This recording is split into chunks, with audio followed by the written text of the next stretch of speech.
friends, I'm happy to be with you this morning, even if I'm here on my back porch and you are watching this video from your house. Thank you for tuning in, and I hope you can get some good things from this. We're going to talk about hospitality this morning, but first we're going to start with a prayer. Generous God, as we receive your gifts of hospitality, please send your spirit so we can show that hospitality to others. Amen. So what is hospitality? First of all, think about a time when you have been a guest at somebody's house. It might be a friend, it might be a neighbor, it might be a family member. What did they do to welcome you to their house? Did they open the door and greet you? Did they say, welcome, welcome to our house? What did they do? Did they offer you some water or have you take a seat? What do you do when you have guests over to your house? I know when I was younger, I always heard from my parents about letting the guests choose what we were doing or things like that. And sometimes it's hard to remember that when you're wanting to do things that you normally would do. So today's story is about welcome and a time that Jesus taught about welcoming.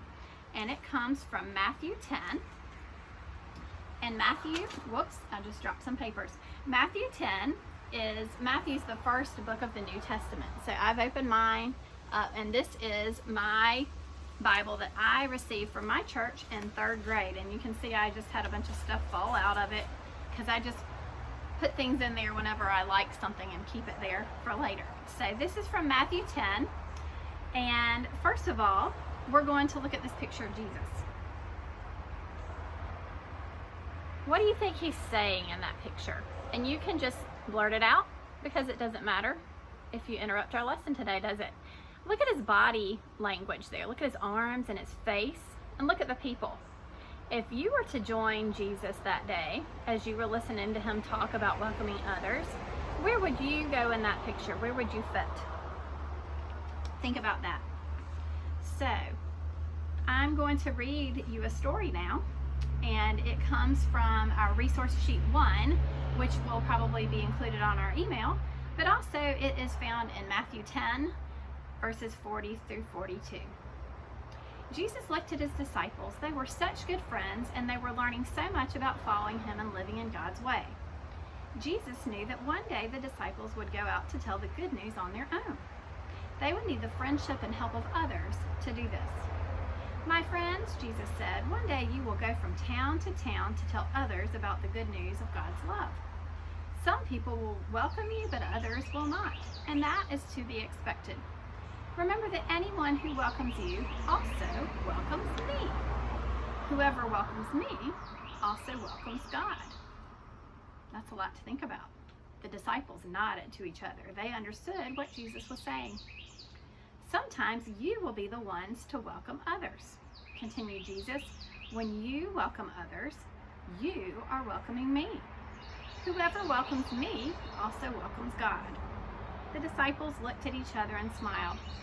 We can do that, exclaimed John. We already do, said Peter. I know you do, agreed Jesus. Are you sure it's enough? Asked Thomas. Well, explained Jesus, sometimes the smallest things can make a big difference. When a person is really, really thirsty, giving him or her a glass of cool water makes all the difference in the world. When you do this kind of thing, you are showing God's love. I get it, exclaimed Peter. When we love others, we are showing love to God. And when we welcome others, we are welcoming God. Absolutely right, replied Jesus. And God notices these things and remembers them. As the years went by, Jesus' followers reminded each other about his teachings. Eventually, they wrote them down so they would never be forgotten. They wanted everyone to know that they could welcome Jesus by showing love to others, and when they welcomed Jesus, they were also welcoming God. So, imagine joining in Jesus' followers and listening to him that day. How did Jesus want his disciples to treat others? How does a glass of water help someone who is thirsty? If you're in my Sunday school class, you've heard me talk a lot about my 2nd grade classroom where I teach, and we talk a lot about the golden rule in my classroom and about treating other people the way you wish to be treated. So think about that. How does Jesus want his disciples to treat others, or to treat visitors? And how does a glass of water help with that? That's just one of those little things that can make a big difference. And so taking the golden rule even more and stretching it, if the golden rule is treating each other the way we want to be treated, imagine that we're also treating Jesus and God that way. That makes it even bigger, doesn't it, to think about? So through the ages, God's people have believed that it was important to welcome visitors and care for them. And this kind of welcoming care is called hospitality. Charleston's known for its hospitality to its visitors. Jesus taught us to be kind and welcome all. So now we're going to look at another color pack picture. And if we were in class right now, we would play a little bit of I Spy. So if you look at this right now, you can see there's men and women and children, boys and girls. You'll see they're all different shapes and sizes and ages. They have different skin colors.